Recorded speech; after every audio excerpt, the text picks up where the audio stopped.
خلق الانسان، انسان کو پیدا کیا، علمہ البیان، اور اس کو بولنے کی صفت عطا فرمائی۔ اب یہ ترکیب اس طرح کیوں ہے؟ ایک ہے ترکیب مرتبی کہ علم القرآن کا مخاطب تھے نبی علیہ السلام، ان کو اللہ نے قرآن دیا، اور خلق الانسان سے مراد تھے آدم علیہ السلام، اور علامہ البیان سے مراد پوری مخلوق تھی۔ اب اگر مرتبے کو دیکھا جائے تو سب سے پہلا مرتبہ نبی علیہ السلام کا، پھر اس کے بعد آدم علیہ السلام کا، پھر اس کے بعد ساری مخلوق کا۔ تو اللہ نے ترتیب مرتبی کا بھی خیال رکھا، پہلے فرمایا علم القرآن، پھر فرمایا خلق الانسان، پھر فرمایا علمہ البیان۔ اور اگر ترتیب طبعی دیکھیں نعمتوں کی، تو اللہ تعالیٰ کی تمام نعمتوں میں سب سے بڑی نعمت جو ملی وہ ہے قرآن، پھر اس کے بعد جو نعمت ملی وہ ہے ہمیں زندگی ملی انسان، اور اس کے بعد جو نعمت ملی وہ یہ کہ اللہ نے ہمیں بیان کی صلاحیت عطا فرمائی۔ جانوروں میں کوئی بول نہیں سکتا، مختصر آوازیں نکال کے ایک دوسرے کے ساتھ اشارے میں باتیں کرتے ہیں، لیکن انسان کو اللہ نے مافی ضمیر بیان کرنے کی توفیق عطا فرمائی، الفاظ بولتا ہے، بات کرتا ہے، اپنے جذبات کا اظہار کر سکتا ہے، غم کا، غصے کا، خوشی کا، جو بھی ہو انسان اپنے آپ کو ایکسپریس کر سکتا ہے۔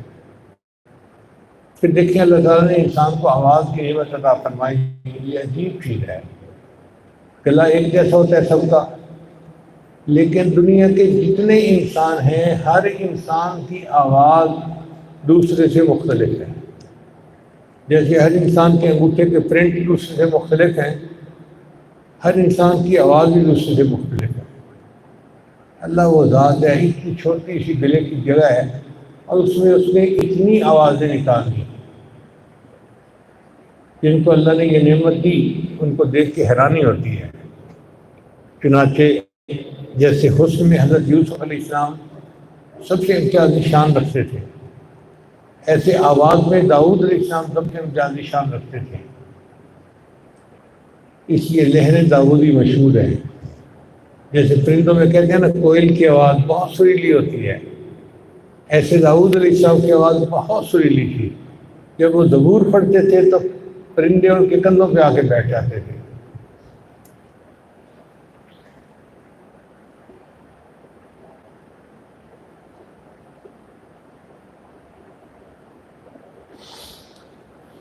پھر اللہ تعالیٰ نے اس کے بعد آسمان کا تذکرہ کیا، وَالسَّمَاءَ رَفَعَهَا وَوَضَعَ الْمِيزَانَ الشَّمْسُ وَالْقَمَرُ بِحُسْبَانٍ، کہ چاند اور سورج ایک اندازے کے مطابق چلتے ہیں، وہ اپنے چلنے میں خود مختار نہیں ہے کہ چاہیں تو چلیں چاہیں تو نہ چلیں، یہ جس کے رفتاری کے ساتھ چلیں یا آہستہ چلیں، نہیں، اللہ نے جو ان کی رفتار متعین کر دی وہ اسی کے اوپر چل رہے ہیں۔ آپ دیکھیں کہ ہمارے دن کی نمازوں کا تعلق سورج کے ساتھ ہے، سورج طلوع ہونے سے پہلے فجر پڑھ لو، جب سورج زوال ہونے لگے تو زور پڑھ لو، جب سایہ تو مثل ہو جائے تو عصر کی نماز پڑھ لو، پھر جب سورج غروب ہو جائے تو مغرب پڑھ لو، پھر جب اتنا زیادہ ٹائم ہو جائے غروب ہوئے کہ ستارے چھٹکنے لگے تو اس وقت عشاء کی نماز پڑھ لو۔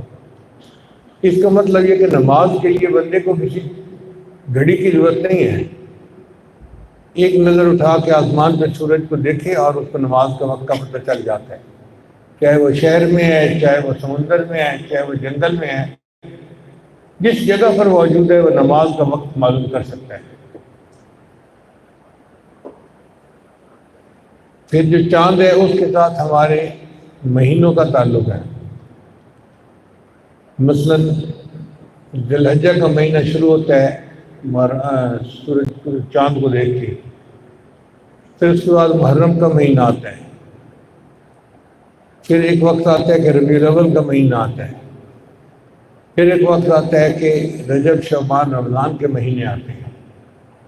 ان مہینوں میں تقریبات ہوتی ہیں، عید الفطر ہوتی ہے، عید الاضحیٰ ہوتی ہے، تو ہماری ان تقریبات کا تعلق چاند کے ساتھ ہے۔ نبی صلی اللہ علیہ وسلم نے ارشاد فرمایا صوموا لرؤیتہ وافطروا لرؤیتہ، جب تم چاند کو دیکھو تو روزہ رکھ لو، اور جب چاند کو دیکھو تو افطار کر لو۔ اس لیے ہم مسلمان چاند کو دیکھتے ہیں تو رمضان شریف کا اعلان ہو جاتا ہے، پھر چاند کو دیکھتے ہیں تو اعلان ہو جاتا ہے جی کہ کل عید ہے۔ ہمارا تعلق مون سائٹنگ کے ساتھ ہے، اس کا اہتمام کیا جاتا ہے، بلکہ ہلال کی کمیٹیاں بھی بنی ہوئی ہیں۔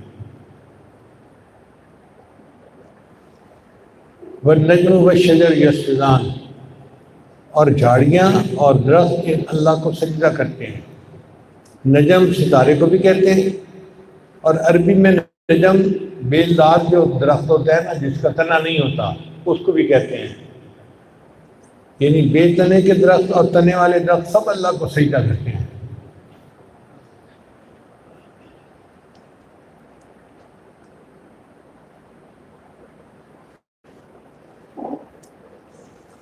والسماء رفعها ووضع الميزان، اللہ نے آسمان کو بلند کیا اور اللہ نے میزان کو قائم کیا۔ میزان کہتے ہیں ترازو کو، اور ایک میزان یہ بھی ہے کہ اللہ نے زمین کو اور ہر چیز کو بیلنس کر دیا۔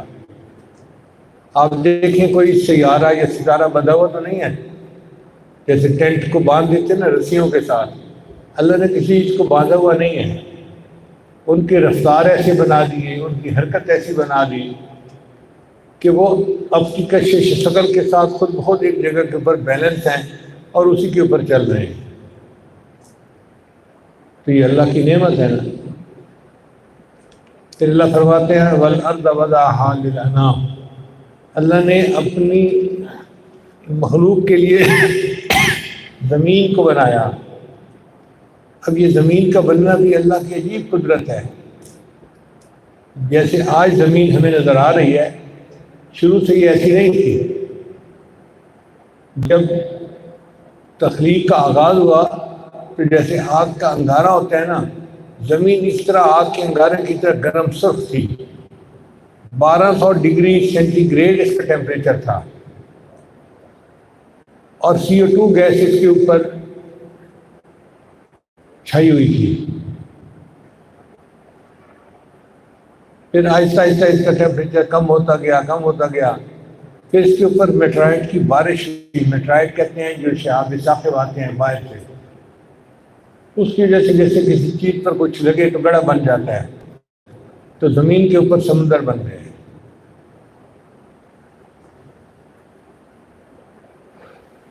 پھر ایک وقت آیا کہ سمندر کے اندر زندگی کا آغاز ہوا، یک خلیہ جاندار آئے، بیکٹیریا آئے، اور اس بیکٹیریا کی چٹانیں اب بھی سورج کی تہہ کے اندر ملتی ہیں۔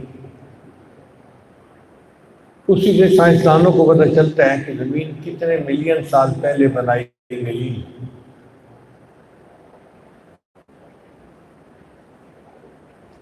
پھر ایک وقت آیا کہ سائبیریا میں آتی خشاں پھٹا، اور اتنی آگ برسی کہ خشکی کے اوپر 70% جاندار مر گئے۔ خشکی کے اوپر 70% جاندار مر گئے، اور سمندر کے اندر 90% جاندار مر گئے۔ کتنی آگ ہوگی پوری دنیا کے اوپر۔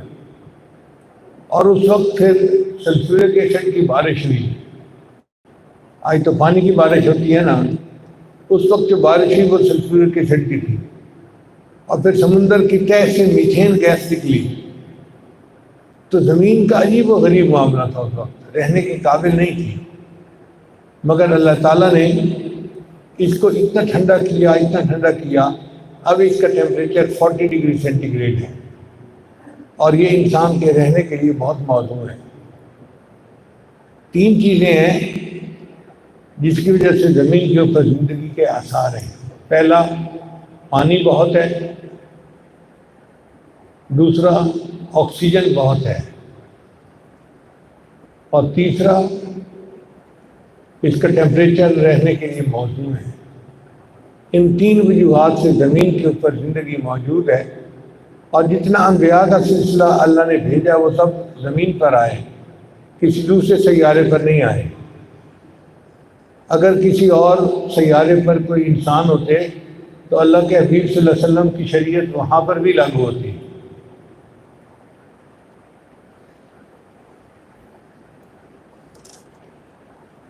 تو فرمایا والارض وضعها للانام فیہا فاکہۃ والنخل ذات الاکمام۔ اب دیکھیں پھل ہیں ہمارے پاس اور غراف والے پھل ہیں، کیلے کا پھل چھلکا کرتے ہیں تو کھاتے ہیں، کنو کا چھلکا کرتے ہیں، آم کا چھلکا کرتے ہیں، اور بادام اخروٹ پستہ ان کے چھلکے کرتے ہیں تب ہم کھاتے ہیں۔ اور پھر اللہ نے انسان کے لیے دانے بنائے، والحب سے والریحان، گندم، چاول، مکئی، ان سب کے دانے انسانوں کے لیے ہوتے ہیں اور اس کا بھوسا جو ہے وہ جانوروں کے لیے ہوتا ہے۔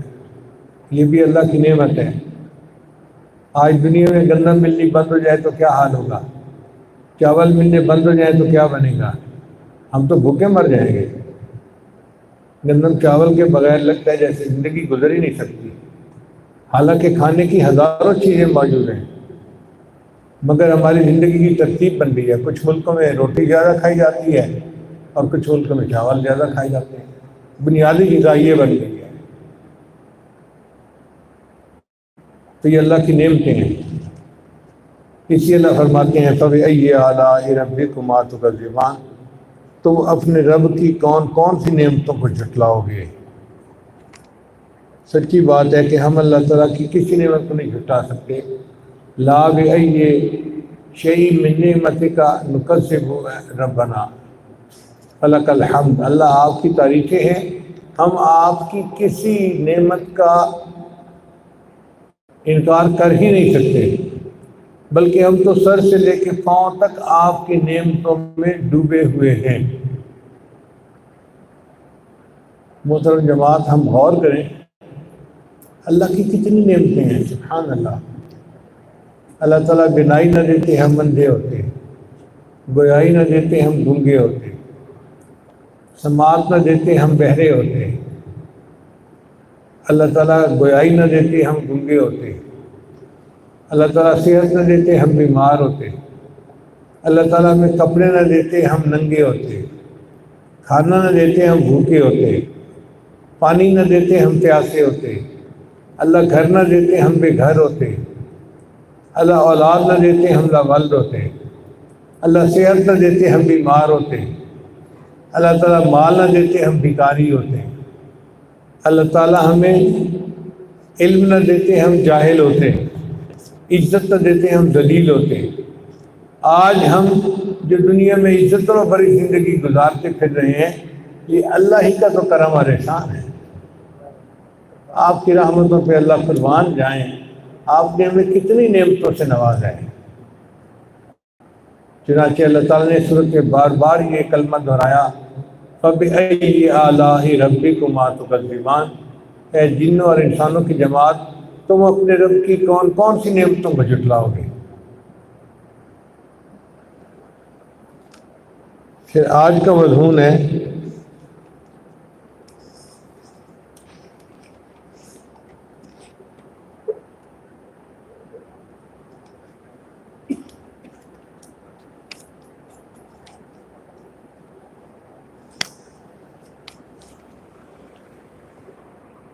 خلق الانسان من صلصال۔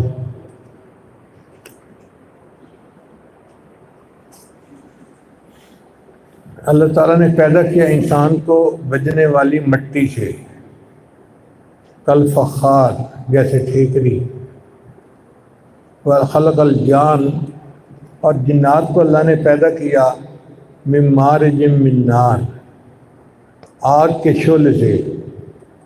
تو پتہ چلا کہ انسان خاکی ہے اور جن جو ہے وہ ناری ہیں۔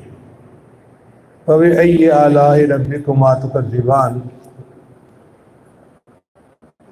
اے جنوں اور انسانوں، تم اپنے رب کی کون کون سی نعمت کو جھٹلاؤ گے۔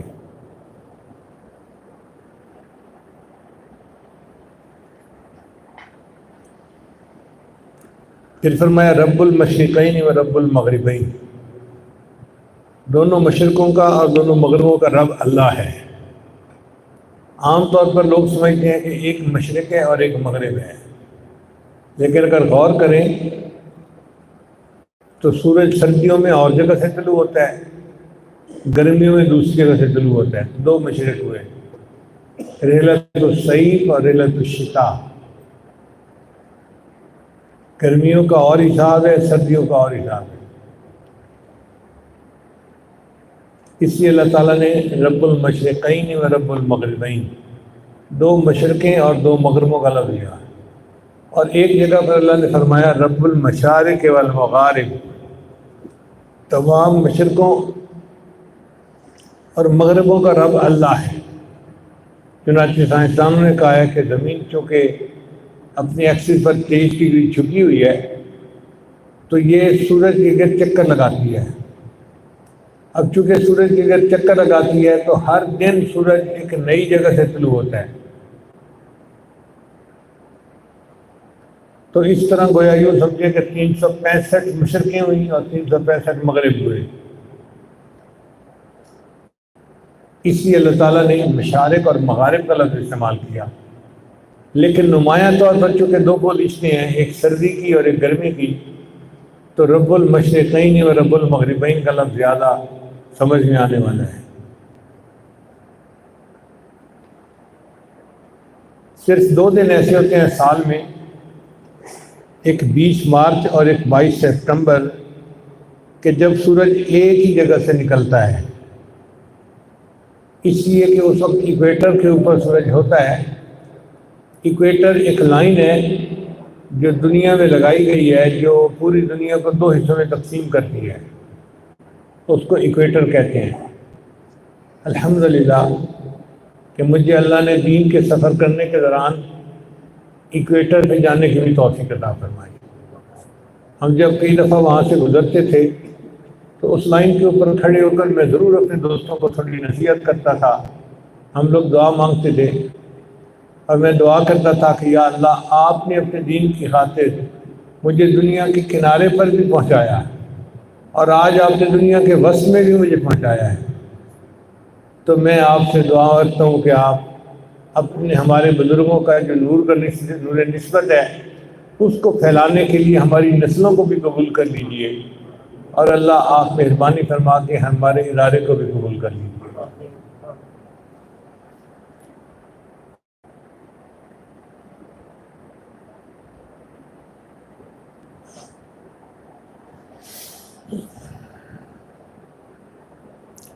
پھر آگے فرمایا مرج البحرین یلتقیان، اللہ نے چلائے 2 دریا جو مل کر چلتے ہیں، بینہما برزخ لا یبغیان، ان دونوں کے درمیان آڑ ہے اور وہ ایک دوسرے کے اوپر زیادتی نہیں کرتے۔ یہ بھی اللہ تعالیٰ کی نشانیوں میں سے ہے کہ کئی جگہوں پہ ایک دریا میٹھے پانی کا، ایک دریا کھاری پانی کا، حالانکہ دونوں مائع ہیں، سیال ہیں، لیکن جب وہ اکٹھے ہوتے ہیں تو ایک دوسرے کے ساتھ گھل مل نہیں جاتے، دور تک پانی چلتا ہے، یہ پانی الگ رہتا ہے، وہ پانی الگ رہتا ہے۔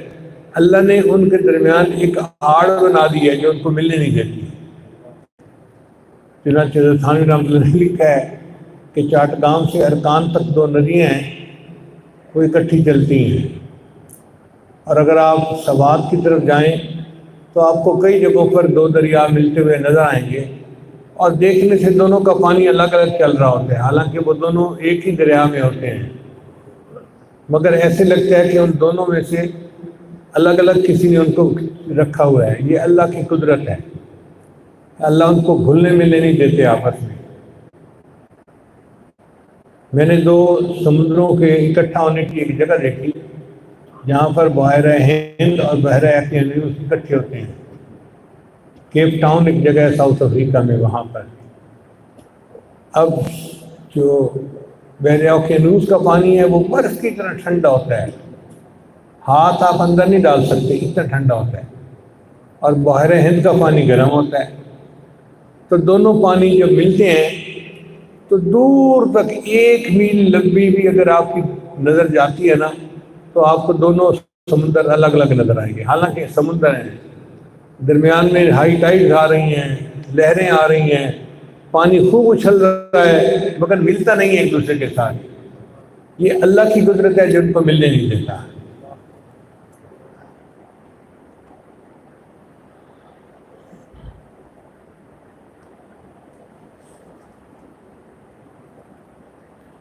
فَبِأَيِّ آلَاءِ رَبِّكُمَا تُكَذِّبَانِ، تم اپنے رب کی کون کون سی نعمتوں کو جھٹلاؤ گے؟ یخرج منہم اللؤلؤ والمرجان، لؤلؤ کہتے ہیں موتی کو، اور مرجان کہتے ہیں مونگے کو۔ یہ دونوں قیمتی چیزیں ہیں۔ موتی جو ہے وہ جیولری میں بھی استعمال ہوتا ہے، عورتیں اپنے ڈیکلس وغیرہ میں استعمال کرتی ہیں، اور حکیم لوگ اپنی دوائیوں میں بھی استعمال کرتے ہیں۔ بہت قیمتی ہوتا ہے یہ نکلتا ہے جہاں پر گرم یعنی ٹھنڈا اور گرم پانی مل رہے ہوتے ہیں، جہاں پر میٹھا اور کڑوا پانی آپس میں مل رہے ہوتے ہیں نا، اس جگہ سے یہ برآمد ہوتے ہیں۔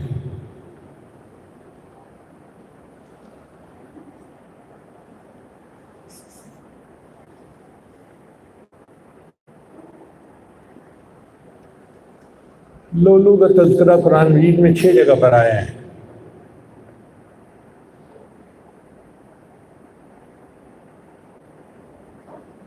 یہ موتی جو ہے اس کی ذرا تفصیلات سن لیجیے کہ یہ موتی ایک زندہ مخلوق سے بنتا ہے، یہ پتھر نہیں ہے کہ جیسے باقی پریشس اسٹونز ہوتے ہیں کہ اللہ تعالیٰ نے بنا دیے اور وہ بن گئے، جیسے روبی ہے، ڈائمنڈ ہے۔ موتی جو ہے یہ مخلوق سے بنتا ہے۔ ایک مخلوق ہے جس کو ہم سپی کہتے ہیں۔ ہم تو سمجھتے ہیں کہ سپی کے بس 2 حصے ہوتے ہیں جو بند ہو جاتے ہیں، وہ 2 حصے نہیں ہوتے۔ ان 2 حصوں کا جہاں جوڑ ہوتا ہے وہاں پر اصل میں وہ ہوتا ہے جاندار۔ ایک سمپل قسم کا جاندار ہوتا ہے، یک خلیہ جاندار، وہ موتی بناتا ہے۔ ہم بچپن میں اپنے والدین سے سنتے تھے کہ سپی منہ کھولتی ہے، اس سے بارش کا قطرہ چلا جاتا ہے اور وہ بارش کا قطرہ موتی بن جاتا ہے۔ حالانکہ ایسا نہیں ہے۔ سائنس کی تحقیق یہ ہے کہ وہ جو جاندار ہوتا ہے نا، اس کے مسل کے اندر کوئی ریت کا ذرہ یا پانی کا قطرہ یا کوئی ایسی چیز چلی جاتی ہے تو وہ اس کے لیے اینٹی باڈی ہوتی ہے۔ اب جب اینٹی باڈی ہوتی ہے تو اس کا جو ڈیفنس میکانزم ہے نا وہ کام کرنا شروع کر دیتا ہے، اور وہ ڈیفنس میکانزم کیا کرتا ہے؟ وہ سیکریشن نکالتا ہے، پانی نکالتا ہے، اور اس پانی کا مقصد ہوتا ہے کہ اس چیز کو قید کر دیا جائے، بند کر دیا جائے، اس ایریٹینٹ سے بچا جائے۔ چنانچہ وہ پانی نکلتا رہتا ہے اور وہ جمتا رہتا ہے، نکلتا ہے جمتا رہتا ہے، اور وہ پانی اتنا قیمتی ہوتا ہے کہ اس سے موتی بن جاتا ہے۔ یہ اللہ تعالیٰ کی قدرت کی نشانی ہے۔ ریشم کا کیڑا لعاب نکالتا ہے تو اس سے ریشم کا کپڑا بن جاتا ہے۔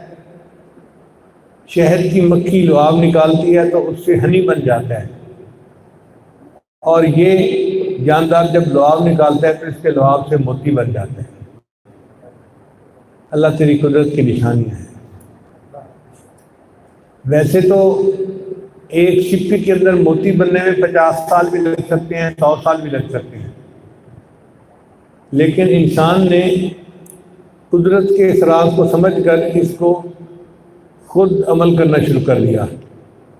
چنانچہ آج کے دور میں بنے ہوئے موتی بھی ملتے ہیں۔ چنانچہ یہ ایک کاروبار ہے۔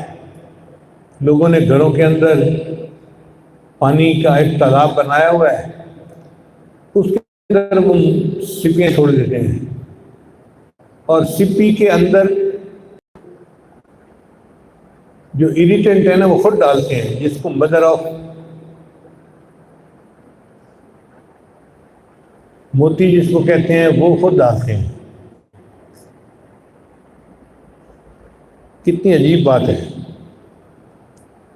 اور وہ کوئی چھوٹا سا ٹکڑا ہوتا ہے ریت کا یا سپی کا ٹکڑا اپنا، وہ اس کے اندر ڈال کے اس کو بند کر کے ڈال دیتے ہیں، پھر 3 سال کے اندر اندر اس کے اندر موتی بن جاتا ہے۔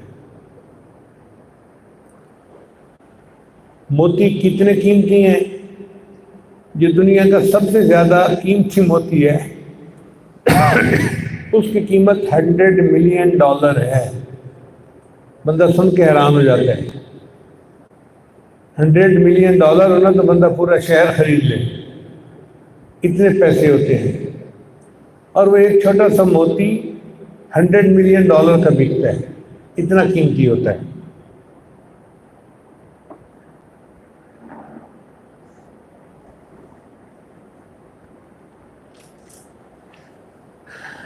چنانچہ 3 قسم کے موتی ہوتے ہیں، ایک کو نیچرل کہتے ہیں، دوسرے کو کلچرڈ کہتے ہیں، اور تیسرے کو امیٹیشن کہتے ہیں۔ جو امیٹیشن ہے وہ تو پلاسٹک ہوتا ہے، لیکن اس کے سرفیس کے اوپر چمک اور ایسے لسٹر آ جاتی ہے کہ دیکھنے والا سمجھتا ہے کہ یہ موتی ہے۔ وہ موتی نہیں ہوتا، وہ پلاسٹک ہوتا ہے۔ میں نے ایک مرتبہ تصویر خریدی موتی کی، کافی مہنگی تھی، تو میں نے دکاندار سے یہ کوشچن کیا مکہ مکرمہ میں کہ مجھے کیا پتا کہ یہ موتی ہے یا کچھ اور ہے۔ اس نے اسی وقت اپنی جیب سے سگریٹ لائٹر نکالا اور اس تصویر کو آگ کے اوپر رکھ دیا۔ آدھا منٹ وہ موتی اس آگ کے اندر رہا مگر موتی پہ کوئی اثر نہیں پڑا۔ اس نے کہا جی یہ موتی کی پہچان ہوتی ہے کہ جو نیچرل موتی ہوتا ہے آگ اس کو کچھ نہیں کر سکتی، اگر یہ امیٹیشن ہوتی تو آگ کے ساتھ فوراً یہ پگھل جاتا اور اس کی شکل ایسی نہ رہتی۔ تو دیکھو اللہ تعالیٰ نے کیا کیا نعمتیں بنائی ہیں انسان کے لیے۔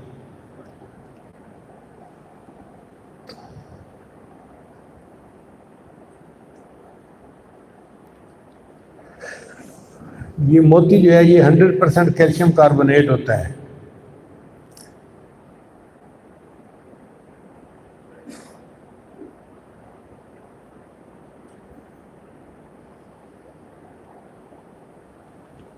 یہ جو موتی ہے اس کی کچھ چیزیں ہیں جس سے اس کی قیمت بڑھ جاتی ہے۔ نمبر 1 اس کا سائز۔ دنیا میں جتنے موتی ملتے ہیں وہ 5 ملی میٹر سے لے کے 17 ملی میٹر تک موٹے ہوتے ہیں۔ پھر ان کی شیپ کے اوپر منحصر ہوتا ہے۔ ان کی شیپ راؤنڈ بھی ہے، سیمی راؤنڈ بھی ہے، اوول بھی ہے، circled and double drop shape بھی ہوتے ہیں اور پیئر شیپ بھی ہوتے ہیں۔ پھر ان کا کلر، موتی کا کلر وائٹ بھی ہوتا ہے، پنک بھی ہوتا ہے، سلور بھی، کریم بھی، براؤن بھی، پرپل بھی، گرین بھی، بلو بھی، بلیک بھی، یلو، اورنج، ریڈ اور گولڈ، یہ سارے اس کے مختلف کلر ہوتے ہیں۔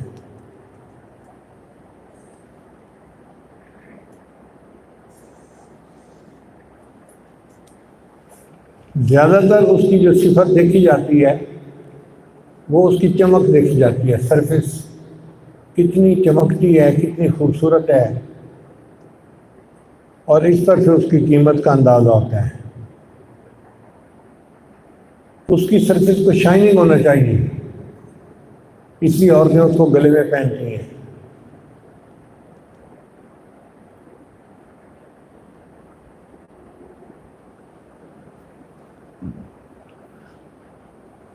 آج کے دور میں سائنسدانوں نے موتی کو بنانے کے لیے کالج بنا دیے ہیں.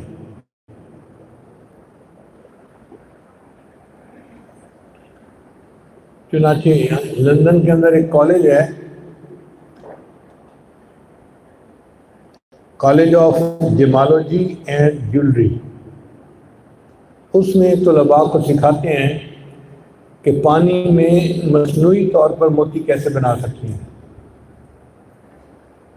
ہندو چونکہ بہت تیز ہوتا ہے مال پیسے میں، تو انڈیا نے اس کی ایک شاخ انڈیا میں بنائی ہوئی ہے، لیکن پاکستان پورے کے اندر کوئی کالج ایسا نہیں جو یہ بنا سکتا ہو.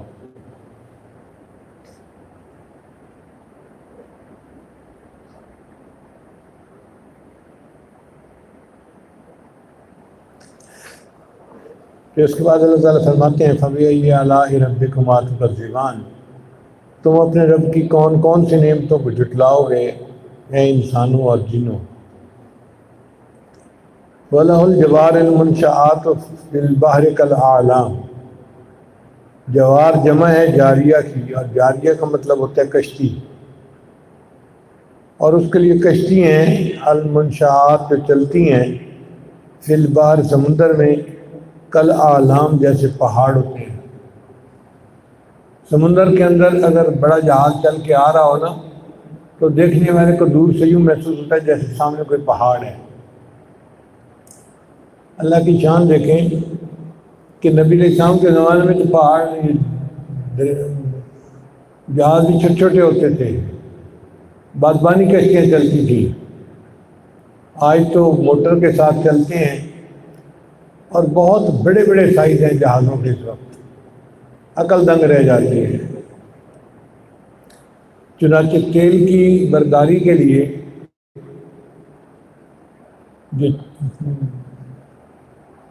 جو ویسل بنائی جاتی ہیں، ان کی لمبائی ہوتی ہے 415 میٹر. یعنی موٹا اندازہ آپ نے لگا لیں کہ آدھا کلومیٹر لمبا جہاز ہوتا ہے. آدھا کلومیٹر، سوچیں ذرا. اللہ اکبر کبیرہ. اور اس کی جو ویڈتھ ہوتی ہے وہ 63 میٹر ہوتی ہے، اور جو ڈراؤٹ ہوتا ہے اس کا 35 میٹر ہوتا ہے. یہ 5000 میٹرک ٹن تک وزن لے کر ایک جگہ سے دوسری جگہ جا سکتا ہے. 5 لاکھ ٹن کوئی چھوٹی سی بات نہیں ہے. اللہ اکبر کبیرہ. اسی طرح بحری بیڑے بھی بنائے ہیں. اس وقت جو امریکہ کا سب سے بڑا بحری بیڑا ہے، اس کے اوپر 75 ہوائی جہاز لینڈ کر سکتے ہیں. اب 75 ہوائی جہاز کھڑے ہونے کے لیے جگہ کتنی چاہیے ہوتی ہے. چنانچہ اس بحری بیڑے کی لمبائی 1092 فٹ ہے. تاریخ میں انگریزوں نے ایک جہاز بنایا، اس کا نام تھا ٹائٹینک. ایسا اس کا ڈیزائن تھا کہ یہ دعویٰ کرتے تھے کہ یہ جہاز ڈوب نہیں سکتا. انہوں نے دعویٰ کر دیا تھا، اتنا اس کا محفوظ ڈیزائن تھا. پھر انہوں نے اس جہاز کو قطب شمالی قطب جنوبی کی طرف بھیجا. اللہ کی شان کہ وہ وہاں گیا، اور راستے میں ایک برف کی چٹان تھی. اس چٹان کے ساتھ ٹکرا کے وہ 2 ٹکڑوں میں تقسیم ہو گیا. یعنی آدھے انچ سے زیادہ موٹی پلیٹ کا وہ بنا ہوا تھا. اب آپ بتائیں کہ اتنی موٹی پلیٹ سے جو جہاز بنا ہوا ہو، وہ جہاز کیسے ٹوٹ سکتا ہے. اللہ نے ان کے تکبر کو توڑ کے رکھ دیا تھا. تم کہتے ہو کہ یہ کبھی غرق نہیں ہو سکتا، میں تمہیں غرق کر کے دکھاتا ہوں.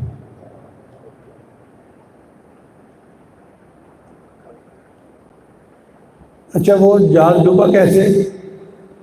ذرا یہ راز بھی سمجھ لیجیے کہ جہاز کو اپنے محفوظ ہونے کے لیے انجن کا چلنا ضروری ہے. انجن کا چلنا کیوں ضروری ہے؟ کہ لہریں آ رہی ہوتی ہیں اوپر نیچے اوپر نیچے. تو جب لہریں آ رہی ہوتی ہیں تو کیپٹن جہاز کو بالکل اس کے سیدھا رکھتا ہے.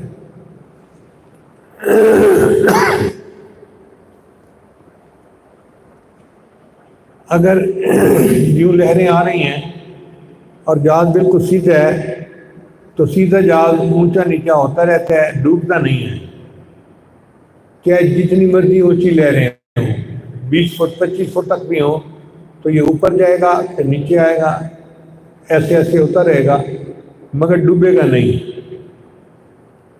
لیکن جب اس کا انجن بند ہو جائے تو پھر جہاز کی آپ ایک ڈائریکشن رکھ نہیں سکتے، تو جہاز یوں ہو جاتا ہے۔ اب جیسے یہ یوں ہوا اور ادھر سے لہر آئی تو لہر اس کو آرام سے یوں ڈبو دیتی ہے۔ تو وہ جو ان کا جہاز ڈوبا تھا اس کی بھی بنیادی وجہ یہی بنی تھی کہ ان کا انجن بند ہو گیا تھا اور جہاز کے کمرے میں کنٹرول روم میں اس کا کپتان کھڑا تھا اور وہ دیکھ رہا تھا کہ پانی بھرنا شروع ہو گیا ہے اور جہاز ڈوب جائے گا، مگر اس نے کہا نہیں، میں اس وقت بچنا پسند نہیں کرتا، مرنا پسند کرتا ہوں۔ چنانچہ جو بنانے والا تھا وہ بھی اس جہاز کے ساتھ ہی ڈوب کے مر گیا۔ اللہ نے مخلوق کے تکبر کو توڑ کے دکھا دیا۔ تو وہ کہتے ہو کہ ہمارے بنائے ہوئے جہاز کو کوئی ڈبو نہیں سکتا، پتھر کا ٹکڑا تمہارے جہاز کو ڈبو دے گا۔ نہیں، برف کا ٹکڑا، پتھر نہیں، پانی کا ٹکڑا۔ اب برف پانی کی بنی ہوتی ہے نا، لیکن وہ پانی کی چٹان جہاز سے ٹکرائی اور لوہے کے جہاز کو سے ڈبو کے رکھ دیا۔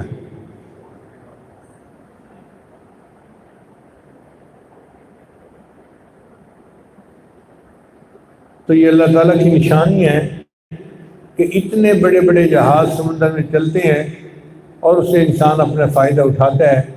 آخر پر پھر اللہ فرماتے ہیں فَبِأَيِّ آلَاءِ رَبِّكُمَا تُكَذِّبَانِ، اے انسانوں اور جنوں کی جماعت، تم اپنے رب کی کون کون سی نعمتوں کو جھٹلاؤ گے؟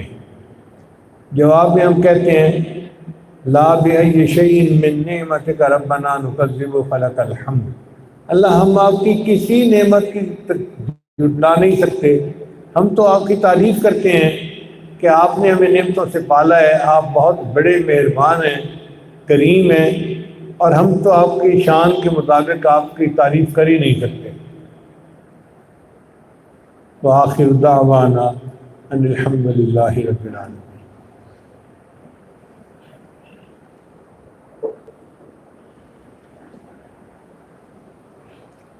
توبہ کے کلمات پہلے پڑھ لیجئے۔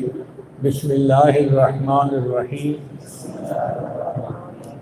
لا الہ الا اللہ محمد الرسول اللہ، آمنت باللہ وملائکتہ وکتبہ ورسلہ والیوم الآخر والقدر خیرہ وشرہ من اللہ تعالی والبعث بعد الموت، آمنت باللہ کما ہوا باسمائہ وصفاتہ وقبلت جمیع احکامہ اقرار باللسان وتصدیق بالقلب، اشہد ان لا الہ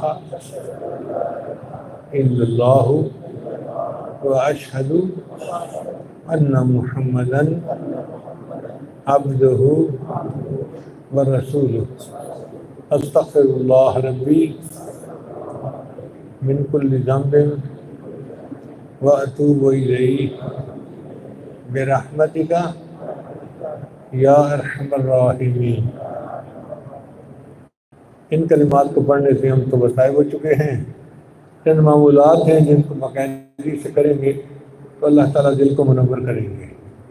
پہلا عمل ہے 100 مرتبہ استغفار صبح شام پڑھنا، دوسرا 100 مرتبہ درود شریف پڑھنا، تیسرا قرآن کی تلاوت روزانہ کرنا، چوتھا ہے چلتے پھرتے ہر وقت دل میں اللہ کو یاد کرنا، اور پانچواں ہے صبح اور شام 15-20 منٹ کے لیے مراقبہ کرنا۔ مراقبے کا طریقہ بہت آسان ہے، جب آپ نماز پڑھ کے فارغ ہو تو اللہ سے لا لگا کے بیٹھ جایا کریں، اللہ کی رحمت آ رہی ہے، دل میں سما رہی ہے، دل کی ظلمت اور سیاہی دور ہو رہی ہے، اب میرا دل اللہ اللہ اللہ بول رہا ہے۔ انشاءاللہ 10-15 منٹ کی مشق کرتے رہیں گے، اس سے آپ کے دل میں اللہ کی محبت پیدا ہوگی اور آپ اس کی حرارت کو خود محسوس کریں گے۔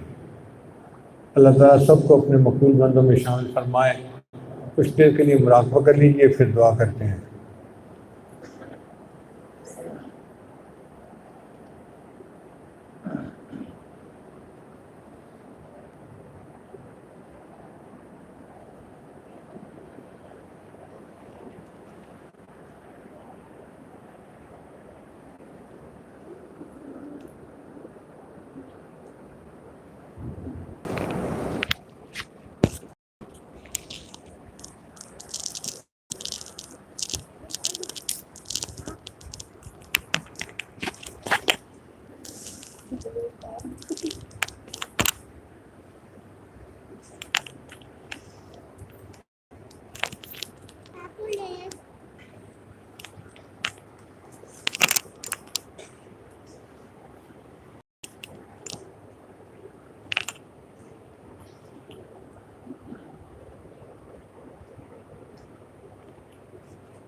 لا الہ الا اللہ محمد الرسول اللہ۔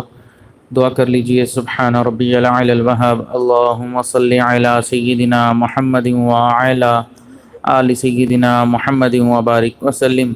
ربنا آتنا فی الدنیا حسنۃ وفی الآخرۃ حسنۃ وقنا عذاب النار۔ ربنا لا تزغ قلوبنا بعد إذ هديتنا وهب لنا من لدنك رحمة إنك أنت الوهاب۔ اے اللہ ہم سب کے صغیرہ کبیرہ گناہوں کو معاف فرما، ہماری خطاؤں سے درگزر فرما، ہمارے عیبوں کی پردہ پوشی فرما۔ اے اللہ سیدھا رستہ مل جانے کے بعد اے اللہ گمراہی سے ہماری حفاظت فرما، ہدایت مل جانے کے بعد بھٹکنے سے ہماری حفاظت فرما۔ اے اللہ جو بھی گناہ ہم نے کیے اللہ تمام گناہوں کو اپنی رحمت سے نیکیوں میں تبدیل فرما۔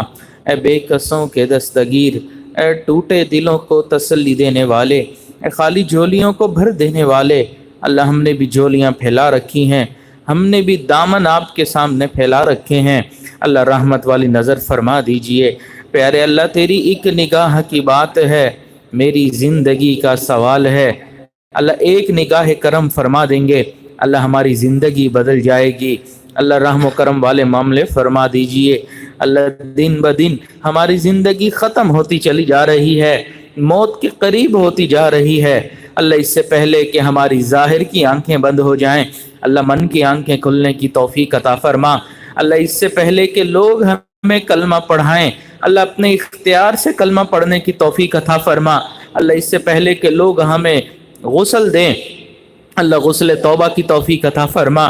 اللہ اس سے پہلے کہ لوگ ہمیں کفن پہنائیں اللہ تقوی کی پوشاک پہننے کی توفیق عطا فرما۔ اللہ اس سے پہلے کہ ہماری نماز جنازہ پڑھی جائے اللہ نماز کی حضوری نصیب فرما، سجدے کا سرور نصیب فرما، رات کے آخری پہر کے مناجات کی لذت نصیب فرما، ایمان حقیقی کی حلاوت نصیب فرما۔ اللہ اس سے پہلے کہ ہمیں قبر میں لٹایا جائے اللہ قبر کی تیاری کرنے کی توفیق نصیب فرما۔ اللہ اس سے پہلے کہ قیامت والے دن آپ کے سامنے پیشی ہو اللہ اپنی بارگاہ میں ہمیں شرف قبولیت عطا فرما۔ اللہ ہمیں اپنے مقبول بندوں میں شامل فرما، اللہ ہمیں اپنے محبین بندوں میں شامل فرما۔ اللہ آپ کے چاہنے والے اربوں اور کھربوں بندے ہیں لیکن اللہ ہمارا تو ایک ہی پروردگار ہے۔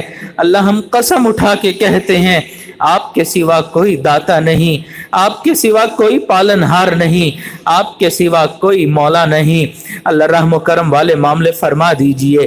اللہ آپ کے اربوں اور کھربوں بندے ہر وقت یہی کہتے ہیں ہم آپ کے ہیں، ہم آپ کے ہیں۔ اللہ ہم بھی یہی کہتے ہیں ہم آپ کے ہیں۔ پیارے اللہ آپ بھی فرما دیجئے میرے بندو تم میرے ہو۔ اللہ آپ یہ فرما دیں گے اللہ ہماری بگڑی بن جائے گی، اللہ ہمارا دل سنور جائے گا۔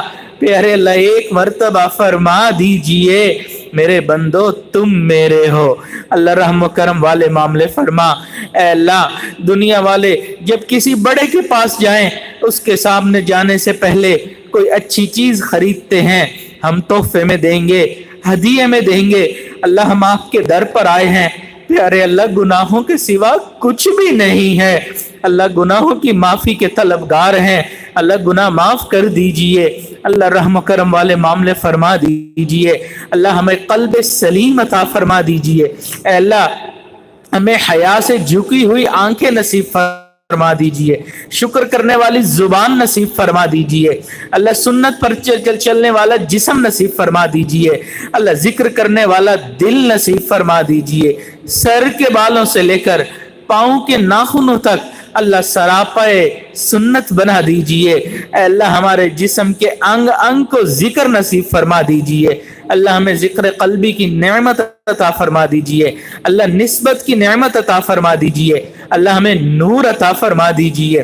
اللہ ہمیں سراپائے نور بنا دیجئے۔ اے اللہ آپ کے اس طفیل، اے اللہ آپ کے چہرے کے اس نور کے طفیل مانگتے ہیں جس سے تمام ظلمتیں روشن ہو گئیں۔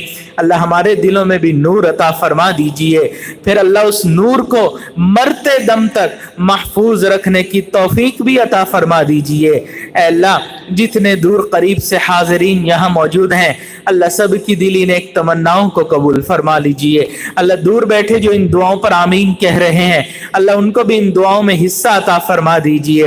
اے اللہ ہم سب کو بری نظر سے محفوظ فرما، برے اثر سے محفوظ فرما، جادو ٹونے سے ہماری حفاظت فرما، برا چاہنے والوں کی برائی سے ہماری حفاظت فرما، دوستوں کے رنگ میں دشمنی کرنے والوں سے ہماری حفاظت فرما، دشمنوں کی دشمنی سے ہماری حفاظت فرما، حاسدین کے حسد سے ہماری حفاظت فرما۔ اے اللہ ہمارے اس پیارے ملک کی حفاظت فرما، اللہ اس ملک کو دین کا قلعہ بنا، جو اس ملک کے دشمن ہیں ان کو ہدایت نصیب فرما، جن کی قسمت میں ہدایت نہیں چن چن کے دفع دور فرما۔ اے اللہ مساجد کو دوبارہ سے آباد فرما، اللہ مدارس کو واپس آباد فرما دیجئے، اللہ اقامت دین کی کوششوں کو دوبارہ جاری اور ساری فرما دیجئے، اللہ امت مسلمہ کے جان مال عزت آبرو کی حفاظت فرما لیجئے، اللہ رحم و کرم والے معاملے فرما۔ اے اللہ ہم نے جو مانگا عطا فرما، جو مانگنا چاہیے تھا نہیں مانگ سکے، آپ جانتے ہیں، اللہ ہمیں وہ بھی عطا فرما۔ اللہ ہم نے اپنی اوقات کے بقدر مانگا، اللہ ہمیں اپنی شان کے مطابق عطا فرما، ہماری ان دعاؤں کو اپنی رحمت سے قبول فرما، اللہ بیماروں کو شفاء کاملہ عاجلہ مستمرہ دائمی نصیب فرما، ظاہری اور باطنی ہر طرح کی بیماری کو اللہ شفاء کاملہ عطا فرما۔ ربنا تقبل منا انك انت السميع العليم وتب علينا انك انت التواب الرحيم وصلى الله تعالى على خير خلقه سيدنا محمد وعلى اله واصحابه اجمعين برحمتك يا ارحم الراحمين۔